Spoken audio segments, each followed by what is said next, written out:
Bonjour à tous et bienvenue dans cette nouvelle vidéo.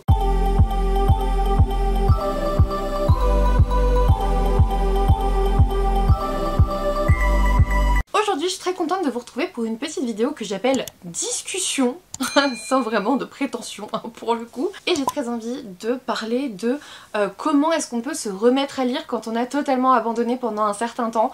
Comment est-ce qu'on pourrait rien que se mettre à lire, donner envie de lire. Ça peut être soit reprendre la lecture, soit se mettre tout à fait à lire. C'est quelque chose qui m'est arrivé, donc clairement je parle en connaissance de cause.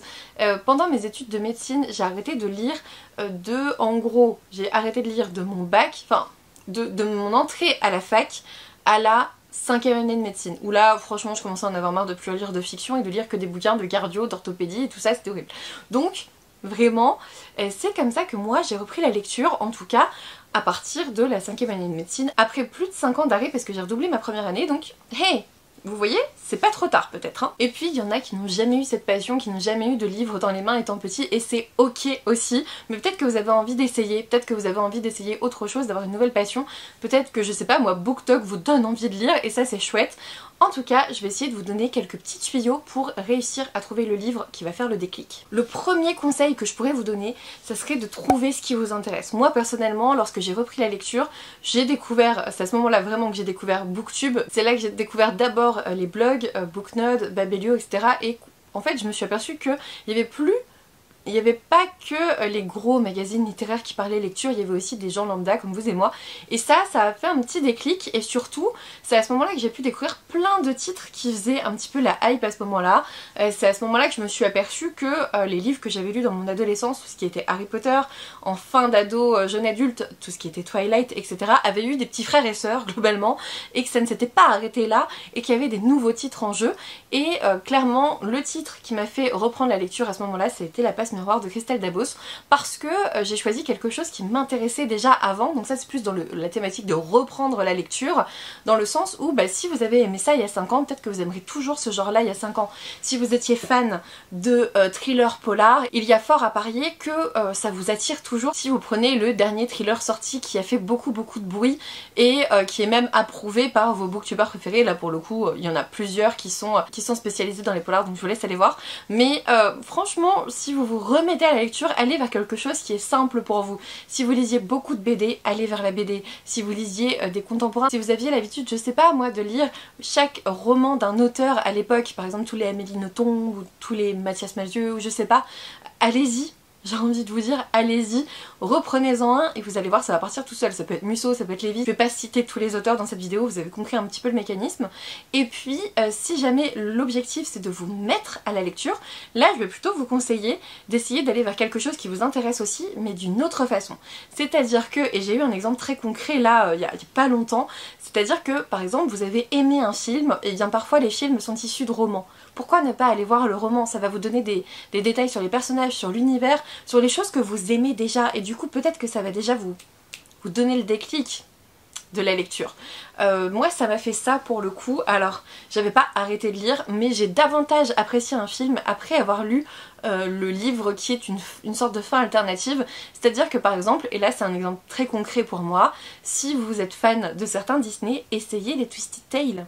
Vraiment, parce que moi là je viens de lire Au bout du rêve, donc qui est le dernier Twisted Tale sorti chez Hachette Rose, et je me souviens que La Princesse et la Grenouille, oui ok j'aimais bien, mais c'était pas vraiment mon Disney préféré. Tiana m'énervait profondément, le prince Nevin il me saoulait sur certains aspects, et là en lisant Au bout du rêve, mais j'ai redécouvert l'histoire de Tiana et Nevin, du coup d'une autre façon, avec une fin alternative pour le coup qui est vraiment différente. Mais étant donné que le livre te donne plus de détails et qu'il y a des points de vue alternés, c'est-à-dire que alternativement tu vas suivre Tiana, Nevin et le docteur Facilier, et en fait tu comprends un petit peu les motivations de chacun, et surtout tu vas les voir retomber amoureux, et c'est tellement plus poignant et touchant dans un livre que en film où tu les vois tomber amoureux. C'est pas mal, mais t'es pas dans leur pensée en fait. Je sais pas si vous voyez cette différence. Et du coup, si vous aimez par exemple ces histoires-là, ça peut être aussi aller lire de la romance, bien sûr. Si vous êtes très comédie romantique, allez lire de la romance. Si vous êtes très Disney, essayez les Twisted Tales. Enfin, vous voyez ce que je veux dire. Si vous êtes très, je sais pas moi, vous avez adoré, peut-être pas Game of Thrones parce que franchement au niveau des livres ça va être long pour avoir la fin, mais je sais pas si vous... Ah, le Seigneur des Anneaux non plus, il y a plein de descriptions, c'est compliqué. Si vous avez aimé un film et qu'il existe en livre, mais pas vous savez le livre tiré du film, vraiment dans le cas du film tiré du livre, parce que le livre tiré du film, il n'y a pas plus de description.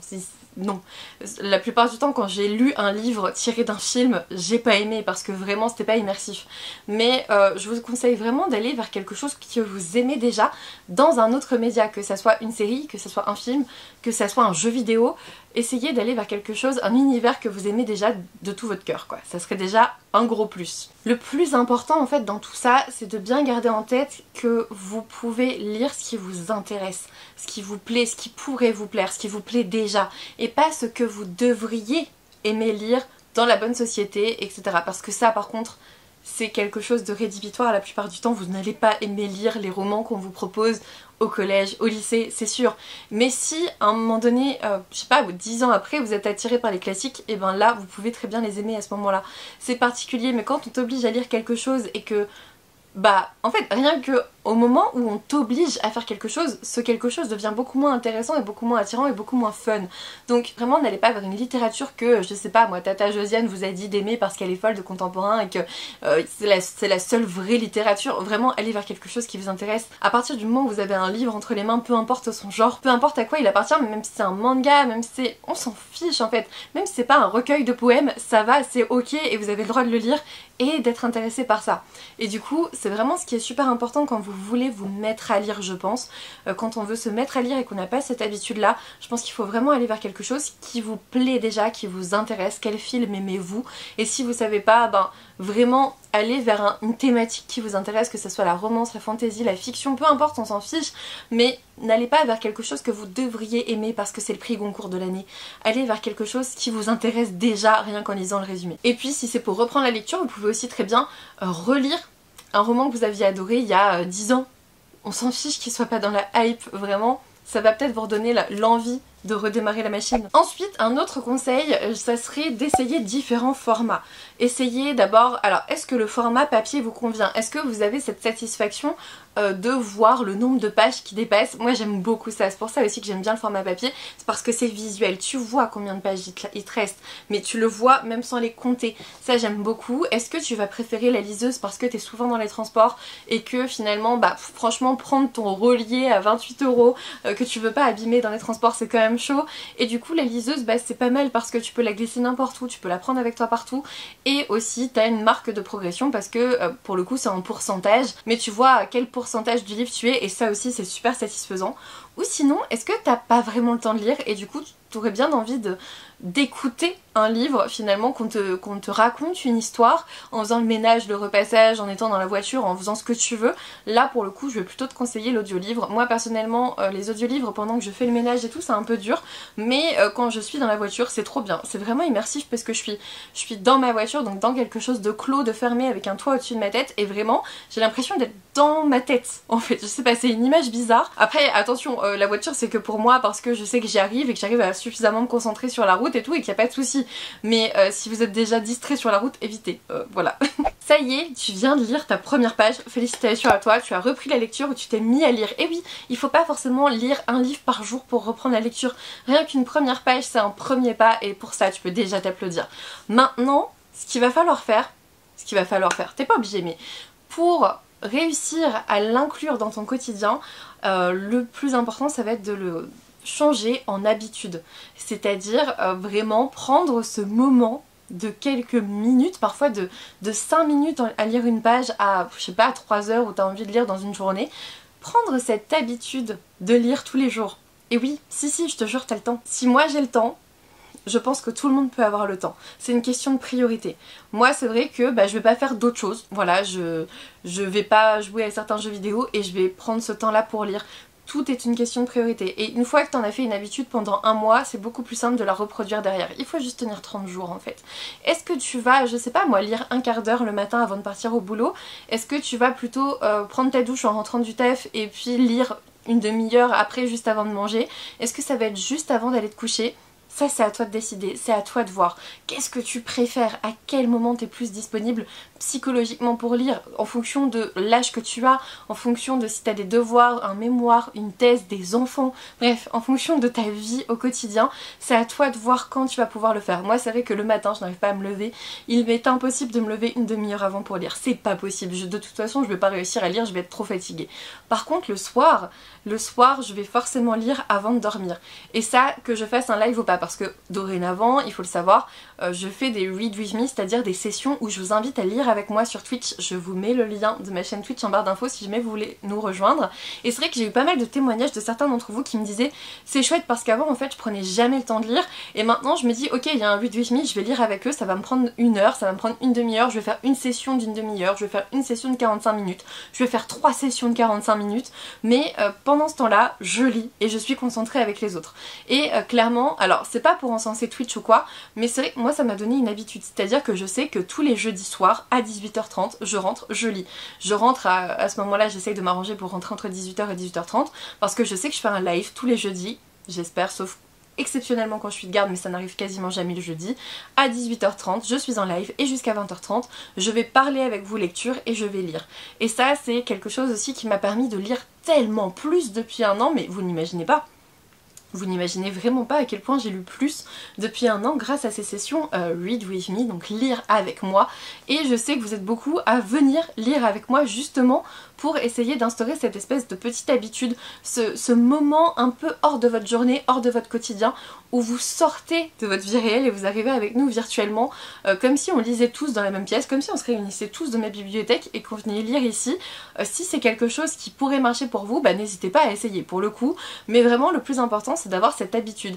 Tous les jours une page au moins, il y en a qui vont faire tous les jours 100 pages, il y en a qui vont faire tous les jours 30 pages, il y en a, moi personnellement, il y a des soirs où je vais juste lire 5 lignes. Mais vraiment juste avant de dormir comme ça, j'ai besoin de ces 5 lignes. Maintenant que je me suis mis cette habitude de lire tous les jours, ne pas lire est difficile. J'espère vraiment, si c'est votre but, que vous arriverez à ce point là aussi bien sûr. Mais maintenant, si vous n'arrivez pas à lire tous les jours, faut pas vous mettre de pression non plus. Je suis pas là pour vous dire il faut lire, lire, lire, lire. Non, on le fait intelligemment, tranquillement, comme une petite habitude tranquille. C'est censé être un moment de détente. Il a été prouvé dans certaines études que la lecture, d'ailleurs majorée avec un chat je crois, que la lecture permettait une détente incroyable et moi c'est vrai que c'est quelque chose qui fonctionne mieux que d'autres choses. Il y en a qui vont préférer écouter de la musique, moi vraiment la lecture c'est quelque chose qui me détend. Maintenant la lecture dans nos vies ultra méga chargées c'est devenu un luxe de pouvoir, parce que il faut aussi passer cette culpabilité du je suis assise à lire, je ne fais rien d'utile.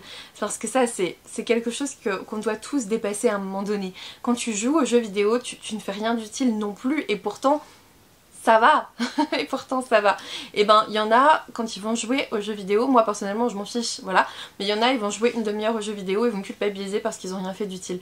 Vraiment, vous avez le droit de vous détendre en fait. Et n'oubliez pas, c'est le message dans La Princesse et la Grenouille, Nevin se détend tout le temps, Tiana est une folle du travail et en fait on t'apprend dans ce dessin animé d'ailleurs qu'il faut faire un petit peu des deux, il faut travailler et puis se détendre. Donc n'hésitez pas à vous détendre aussi, c'est important. Je dérive mais c'est important de le dire. Et puis dernier point qui je pense m'a permis de lire aussi très régulièrement, c'est vous tout simplement, c'est échanger autour de mes lectures parce que parfois quand t'es lecteur t'es un petit peu seul, t'as pas forcément tes meilleurs amis qui lisent, t'as pas forcément ta famille qui lit actuellement ou qui a envie d'écouter tes chroniques de romans, tes chroniques, je parle pas, même pas ça mais ton avis sur un roman. Moi quand je parle d'un roman à Victor il me dit de toute façon ils meurent tous à la fin, donc tu peux pas trop lui parler de tes lectures en cours, même si je le fais quand même parce qu'il a pas le choix.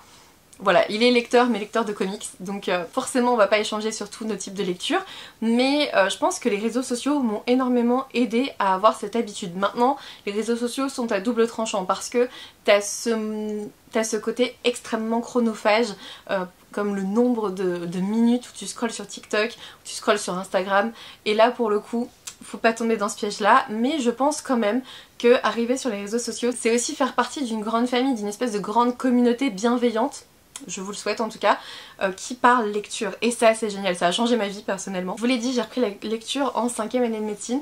C'est à peu près à ce moment là aussi que j'ai construit le blog, à peu près à ce moment là que j'ai commencé YouTube, etc. Et vraiment depuis c'est juste exponentiel. Alors oui, ma bibliothèque aussi est exponentielle. Faut pas tomber dans le piège de la hype et d'acheter tout ce qui fait parler de soi, parce que sinon vous finissez comme moi avec beaucoup de livres. Mais je crois vraiment qu'il y a ce phénomène groupal, cet engouement de tous qui, moi, me donne très envie de lire. C'est-à-dire qu'à chaque fois que je vais dans un salon littéraire et que je rencontre d'autres lecteurs, donc que je vous rencontre vous tout simplement, ou que je rencontre des auteurs, le soir même je rentre, je suis crevée, j'ai envie de lire. J'ai envie de lire, j'ai envie de filmer des vidéos, j'ai envie de faire des lives, j'ai envie de partager encore et toujours et de lire. Et je pense que faire partie de cette communauté, et je pense que c'est pareil dans toutes les passions, à partir du moment où vous partagez votre passion avec quelqu'un d'autre, avec d'autres personnes qui ont les mêmes idées que vous, enfin ont les mêmes idées que vous, en tout cas ont les mêmes passions que vous et les mêmes priorités que vous niveau lecture, ben ça va vous aider vous aussi à encore plus lire. Le but c'est pas d'être dans une compétition ou quoi, mais juste de susciter l'envie, de garder cette envie de lire globalement presque tous les jours. Et c'est vrai que les réseaux sociaux ont fait beaucoup pour moi pour ça. C'est vraiment depuis que je suis, alors à la base c'était sur Booknote, Babelio, Livre Addict, machin, puis sur YouTube, puis sur Instagram, puis sur TikTok, puis sur Twitch et machin, c'est vraiment depuis que je fais tout ça que je lis beaucoup plus. Alors oui, vous allez me dire oui mais c'est un piège, ça va être chronophage et tout. Oui, je vous l'ai dit, c'est chronophage les réseaux sociaux, mais de toute façon, si vous êtes là, et si vous avez un Instagram, un Facebook, même si c'est pour partager avec votre famille, vous êtes déjà impliqué dans les réseaux sociaux, vous êtes déjà dessus. Donc autant peut-être l'utiliser pour la lecture aussi, vous voyez ce que je veux dire? Et puis ça peut être l'occasion d'organiser des lectures communes avec des gens qui ont envie de lire les mêmes livres que vous, et du coup vous allez avancer au même rythme, vous allez échanger, vous allez avoir envie de le refaire peut-être, parce que moi les lectures communes c'est pas trop mon truc, mais bon, il paraît qu'il y a des gens qui adorent ça, et du coup je pense vraiment que ça peut être un atout, le fait de partager avec d'autres personnes, même si vous les avez jamais vues, le fait de les rencontrer un jour en salon, le fait d'aller voir les auteurs, etc., ça va forcément susciter votre envie de lire, c'est sûr, c'est obligatoire. Vous êtes déjà sur les réseaux sociaux au quotidien, pourquoi ne pas l'utiliser pour la lecture du coup, pour vous aider à reprendre la lecture ou vous mettre à lire. C'est à peu près tout ce que j'avais à vous dire sur ce sujet. Oui, c'est une vidéo discussion où je ne discute qu'avec moi-même, je sais, mais j'avais très envie d'utiliser ce sujet parce que c'est quelque chose qui moi-même m'est arrivé, comme je l'ai dit en début de vidéo. Pendant 5 ans, je n'ai pas lu une ligne en dehors de tout ce qui était médical parce que je passais ma vie déjà, ma journée et parfois certaines de mes nuits blanches à lire des ouvrages de médecine. J'en avais énormément, j'avais que ça, et c'est vrai que je suis repartie de zéro, du coup il y a quelques années maintenant, en 5e année de médecine, et maintenant on en est là. Donc je voulais vous dire un petit peu comment j'en suis en arrivée là aussi, finalement c'est un petit peu ça cette vidéo. J'espère qu'elle vous aidera à reprendre la lecture si tel est votre souhait, ou à vous mettre à lire si vous avez très envie de le faire. Là encore, vraiment, merci à vous d'être arrivé jusqu'ici. N'hésitez pas à me laisser un petit smiley pour dire que vous êtes arrivé jusqu'au bout de la vidéo. Qu'est-ce qu'on va mettre ? On va mettre, clairement on va mettre une pile de livres parce que c'est ce que je vous souhaite en tout cas, de lire des piles de livres dans les prochains temps. Merci à tous en tout cas d'être arrivés jusque là, n'hésitez pas à me laisser un petit pouce bleu, à vous abonner si ça n'est toujours pas fait, et puis moi je vous dis à bientôt pour une nouvelle vidéo.